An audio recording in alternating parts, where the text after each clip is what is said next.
The door. There was one sound the guards expected every morning. A bell. It was small. Ordinary. Easy to miss. But inside the Kuntsevo dacha, a government residence hidden among the pine forests west of Moscow, that bell carried the weight of an empire. When it rang, Joseph Stalin was awake. Someone would bring tea. Someone would collect papers. Someone would wait for instructions. The Soviet Union would begin another day. On March 1, 1953. The bell never rang. No one knocked. No one entered. The corridor remained silent. Hours passed. The silence did not feel unusual. It felt dangerous. Because the men waiting outside that bedroom door had learned the same lesson every Soviet official eventually learned. Never make a decision the leader has not already made for you. History often remembers Joseph Stalin through numbers. Millions imprisoned. Millions deported. Millions dead. But numbers rarely explain power. Power reveals itself in smaller moments. A secretary afraid to answer the wrong telephone. A minister choosing his words as though each one were evidence. A bodyguard standing outside a closed door, unable to decide whether saving his leader might also destroy his own life. This is not simply the story of how Joseph Stalin died. It is the story of what fear looked like after 30 years in power. Because by the spring of 1953, fear had become something larger than one man. It had become routine. It lived inside offices. Inside homes.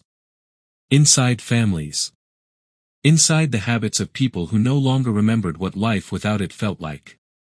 And on this particular Sunday, that habit would decide the fate of the most powerful man in the Soviet Union. 24 hours earlier, nothing suggested history was approaching one of its quietest turning points. On the evening of February 28, Stalin followed a familiar ritual. A film screening in the Kremlin. Then the drive back to Kuntsevo. Then dinner with the same small circle that had surrounded him for years. Lavrenty Beria. The feared security chief whose influence reached into every prison, interrogation room and classified file in the Soviet Union. Georgy Malenkov. Methodical. Careful. Already viewed by many as a possible successor. Nikita Khrushchev. Quick-witted. Politically resilient. A man who had survived not because he was fearless, but because he understood when silence was safer than honesty. And Nikolai Bulganin. Another senior member of the Presidium. Experienced enough to know that surviving Stalin's trust often required surviving his suspicion first. They ate together. They drank together. They laughed when Stalin laughed. No record tells us every sentence spoken that night. History should never invent what evidence cannot support. But everyone present understood one fact. Nobody left until Stalin allowed it. His dinner table was not simply a place to eat. It was another room in the machinery of power. The evening stretched into the early hours of March 1. Outside, Moscow slept beneath fresh snow. Inside the dacha, conversations drifted between state affairs, memories, films, and politics. The atmosphere could appear relaxed. Appearances mattered. Reality mattered more. Those who had spent years around Stalin understood how quickly an evening could change. A joke remembered at the wrong moment. A careless opinion. An expression held 1 second too long. The Soviet Union had witnessed men disappear for less. Shortly after 4 in the morning, Stalin stood. The gathering was over. Cars disappeared into the darkness. Their headlights briefly illuminated the surrounding pine trees before vanishing beyond the gates. One by one, the most powerful men in the Soviet Union drove back toward Moscow. None of them knew they had just attended the last evening of Stalin's life. Inside the residence, routine quietly resumed. The housekeepers withdrew. The guards returned to their posts. Stalin entered his private rooms. No one followed. No one ever did. The rule was absolute. Unless Stalin called, the door remained closed. Morning arrived unnoticed. Sunlight filtered through the forest before reaching the windows of the dacha. Inside, nothing moved. No footsteps. No voice. No bell. At first, nobody worried. This was not unusual. Stalin often worked until dawn and slept well into the afternoon. Waiting was part of the job. So they waited. By noon, routine became uncertainty. Meals remained untouched. Documents waited on a desk. The day's correspondence remained unopened. Still, nobody entered. It is tempting to ask why. Why didn't someone simply open the door? The question makes sense today. It made far less sense in Stalin's Soviet Union. For decades, the state had rewarded obedience and punished initiative. Officials learned that guessing wrong could end careers. Sometimes it ended lives. The safest decision was often no decision at all. That lesson had been repeated across ministries, military headquarters, and security offices until it became instinct. Now it confronted a handful of guards standing only a few meters from their leader. Imagine standing where they stood. Beyond that door lay the man whose signature had shaped the lives of hundreds of millions. You suspect something is wrong. Perhaps terribly wrong. But every experience of your professional life tells you the greater danger may be opening the door without permission. The hours became heavier. Late that evening, concern finally overcame routine. One member of the household entered Stalin's room. The scene inside would become one of the defining images of the 20th century. Joseph Stalin lay on the floor beside a table. His breathing was heavy. One side of his body no longer moved.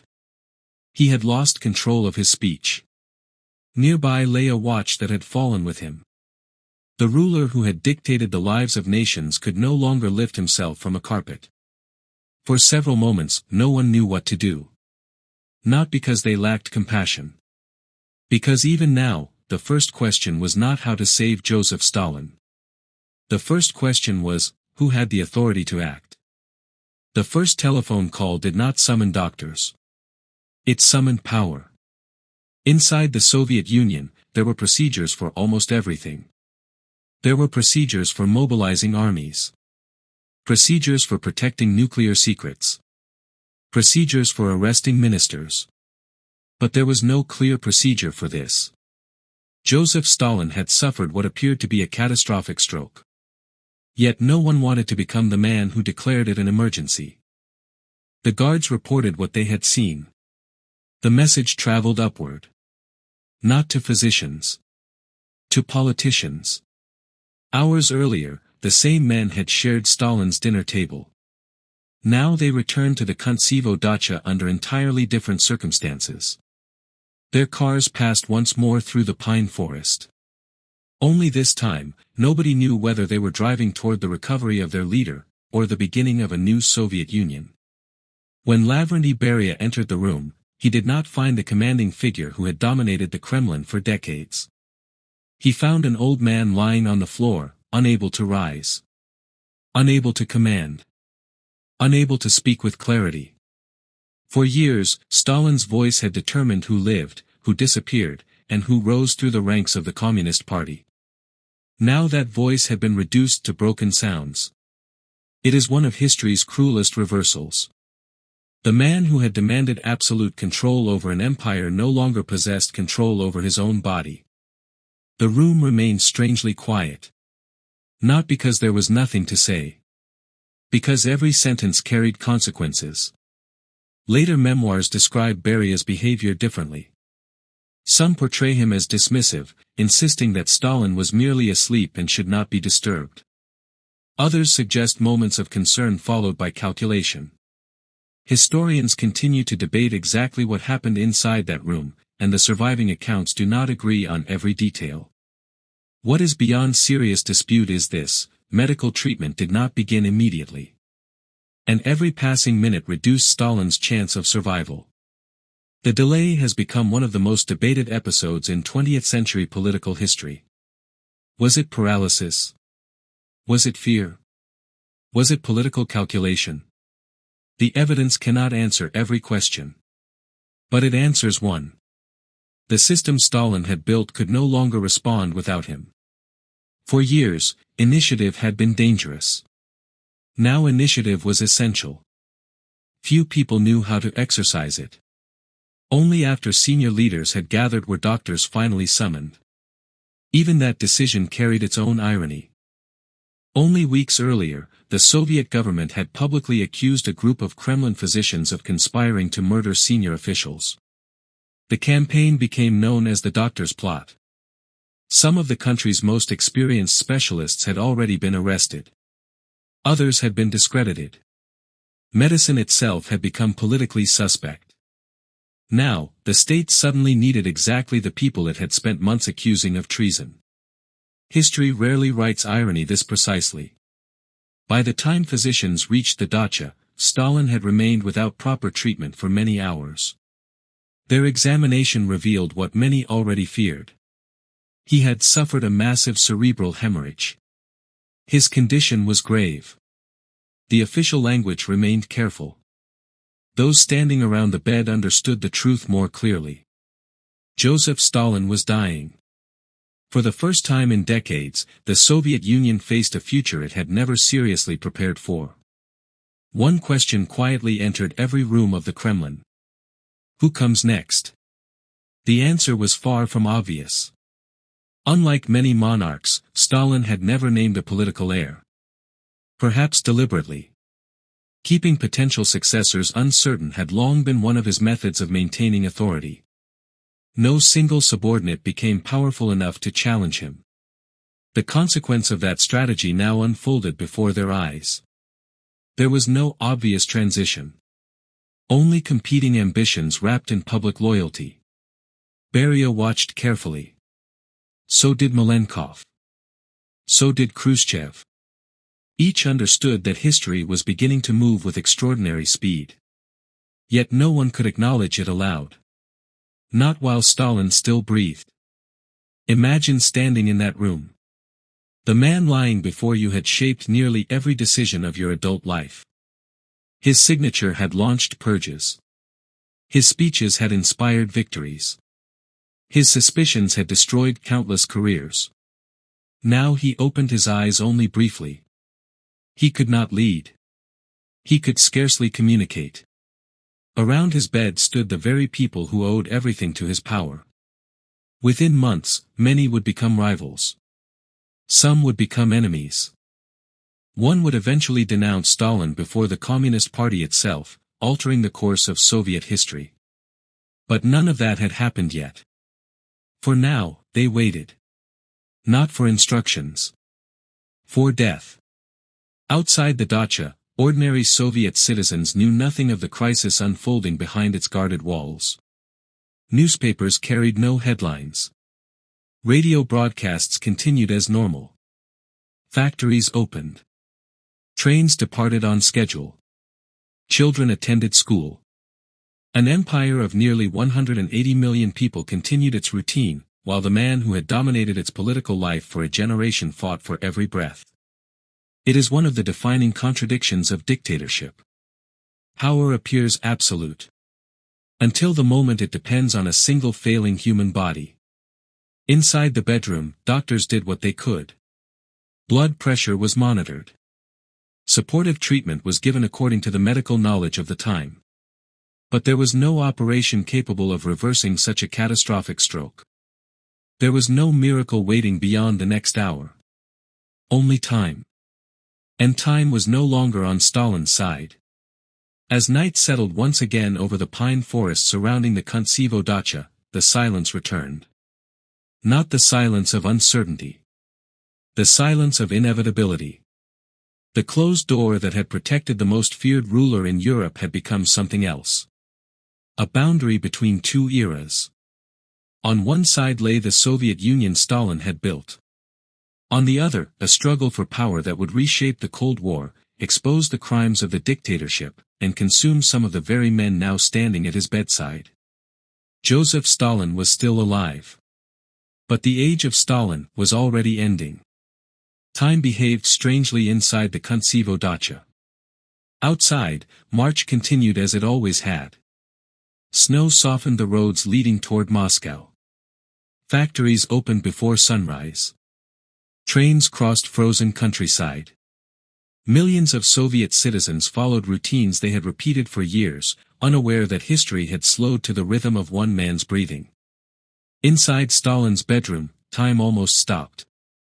The doctors could do little more than observe. His pulse weakened, then steadied. His breathing became irregular. His blood pressure rose to dangerous levels. At intervals he opened his eyes, but recognition came only in fragments. The man who had once dominated every meeting with a single glance could no longer control the muscles of his own face. There was no command to issue. No order to sign. No speech to deliver. Only silence. The room had become a waiting room for an empire. The physicians remained close. Senior party officials came and went. Nurses adjusted blankets, checked his pulse, and administered the limited treatments available in 1953. Yet everyone understood the same reality. Medicine was no longer deciding the outcome. History was. For decades, every major decision inside the Soviet Union had flowed in one direction. Toward Stalin. Now that current had stopped. No one knew where it would flow next. The uncertainty reached beyond the walls of the dacha. Inside the Kremlin, conversations became quieter. Files moved more cautiously across desks. Telephones carried fewer words than usual. Every senior official understood that a single careless sentence spoken during these days might later determine his future. The struggle for power had already begun. It simply had not announced itself. No one declared ambition. No one claimed succession. Instead, they watched one another. Beria watched Malenkov. Malenkov watched Khrushchev. Khrushchev watched everyone.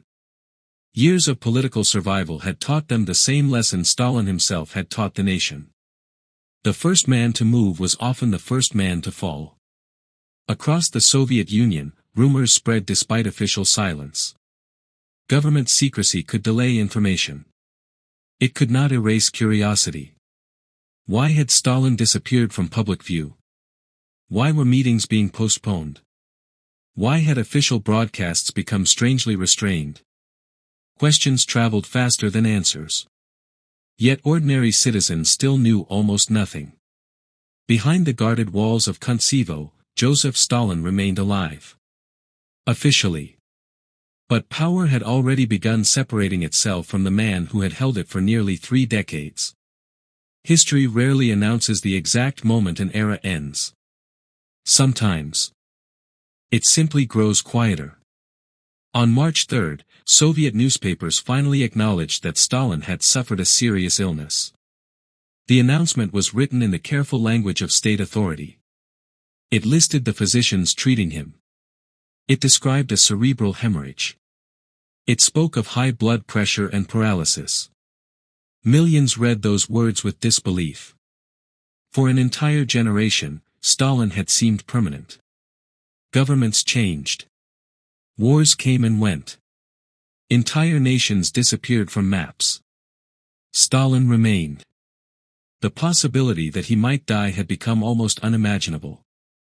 Inside the dacha, imagination was no longer necessary. Reality occupied every corner of the room. Witnesses later recalled moments when Stalin appeared briefly aware of those standing around him. Some accounts describe him attempting to raise his left hand. Others suggest he looked across the room without recognition. These final moments remain among the most disputed parts of the historical record. Memory is rarely reliable when recorded years later, especially by men who would soon become political rivals. What can be stated with confidence is simpler, and perhaps more powerful. Joseph Stalin never returned to power. He never addressed the Soviet people again. He never recovered the ability to govern. The decisions now belonged to others. As the evening of March 5 approached, the room grew increasingly still. Doctors had exhausted every realistic option. The senior leadership remained close. Outside the windows, darkness settled once more over the pine forest. Inside, breathing became slower. More irregular. Then, at 9:50 that evening, Joseph Vissarionovich Stalin was pronounced dead. He was 74 years old. For several moments, nothing happened. No speeches. No applause. No celebration. Only silence. The silence sounded different now. It no longer belonged to fear. It belonged to uncertainty. The man who had dominated the Soviet Union since the 1920s was gone. But the system he created remained exactly where he had left it. The first public announcement came soon afterward. Radio stations interrupted their regular programming. Across the Soviet Union, citizens gathered around loudspeakers as the government confirmed what few had believed possible. Joseph Stalin was dead. The official mourning began immediately. Factories stopped work. Black banners appeared across cities. Portraits were draped in mourning cloth. Columns of grieving citizens formed outside public buildings. Many mourned sincerely. For millions, Stalin had been the leader who defeated Nazi Germany and transformed the Soviet Union into a global power. Others mourned because every public ritual demanded it. Still others remained silent, unsure whether relief itself had become dangerous. Even in death, fear lingered. Crowds poured into Moscow to pay their respects. The numbers became overwhelming. Poor crowd control turned mourning into tragedy. People were crushed in the streets as thousands struggled to reach the Hall of Columns where Stalin's body lay in state. The exact number of victims has never been established with certainty. Even the dictator's funeral carried the mark of a system that valued control over transparency. Yet the greatest drama was unfolding away from the crowds. Inside government offices. Behind closed doors. The men who had spent years surviving beneath Stalin were now deciding who would inherit his empire. Not one crown. Not one throne. An empire of ideology. An empire of fear. And before the world finished burying Joseph Stalin, his successors had already begun rewriting the future he believed only he could control. Death did not end Joseph Stalin's rule. Not immediately. For days, it remained everywhere. His portrait still hung above government desks. His words still echoed through classrooms. His image still watched over factories, military barracks, and railway stations across the Soviet Union. The man was gone. The system remained. The newspapers mourned the death of a leader. They spoke of wisdom. Of strength. Of a lifetime devoted to socialism. Millions of copies carried the same message across 11 time zones. The language was solemn. The grief was official. But behind the carefully chosen words, another conversation had already begun. Who would inherit a country built around one man? There was no constitution that truly answered the question. No established tradition. No designated successor. Joseph Stalin had never allowed one to emerge. He understood something many dictators understand. A successor is also a rival. The safest heir is none at all. For years, that strategy had protected him. Now it threatened everything he had built. Within hours of his death, the men standing around his bedside began dividing authority among themselves. To the outside world, it appeared orderly. Inside the Kremlin, it was anything but. Georgy Malenkov assumed the role of chairman of the Council of Ministers. Lavrenty Beria retained enormous influence through the security services. Nikita Khrushchev appeared, at first, to occupy a less commanding position. History often rewards patience more than visibility. Khrushchev understood that. He had survived Stalin not because he was the strongest man in the room, but because he knew when strength looked dangerous. For a brief moment, Beria appeared unstoppable. For years he had overseen the organs of state security. His name inspired fear across the Soviet Union. He possessed information capable of destroying almost anyone. Many believed he would become the true master of the post-Stalin state. But dictatorships carry an unusual curse. The methods used to eliminate enemies rarely disappear with the dictator. They simply find new targets. Only 3 months after Stalin's funeral, the balance of power shifted dramatically. The very men who had stood beside Beria now turned against him. He was arrested during a presidium meeting. Accounts differ on the precise details. Some describe soldiers entering unexpectedly. Others suggest the operation had been carefully prepared for weeks. What is certain is that Beria, once among the most feared men in Europe, suddenly found himself powerless. The architect of countless arrests had become another prisoner of the state. By the end of 1953, he was dead. Executed in secrecy after a closed trial. The machinery had begun consuming its own engineers. It would not be the last time. In the years that followed, Nikita Khrushchev slowly consolidated authority.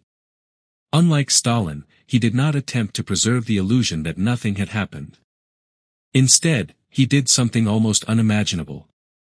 In February 1956, before a closed session of the 20th Congress of the Communist Party, Khrushchev delivered a speech that would alter Soviet history. For nearly 4 hours, delegates listened as he described Stalin's cult of personality, the purges, the fabricated accusations, and the terror that had reached deep into the Communist Party itself. Many in the audience sat in stunned silence.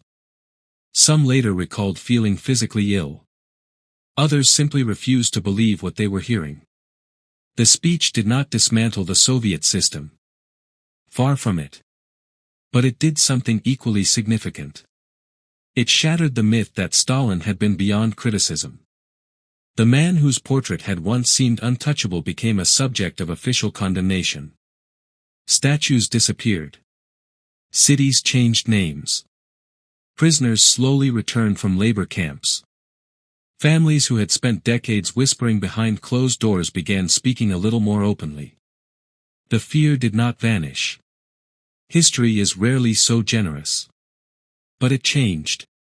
And once fear begins to lose its certainty, it never quite regains its original shape. The Soviet Union would endure for another 38 years.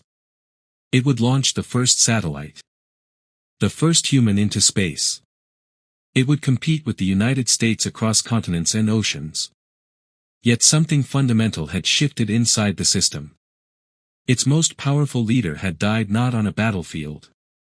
Not at the hands of an assassin. Not during a revolution. He died in his own home. Surrounded by loyal officials.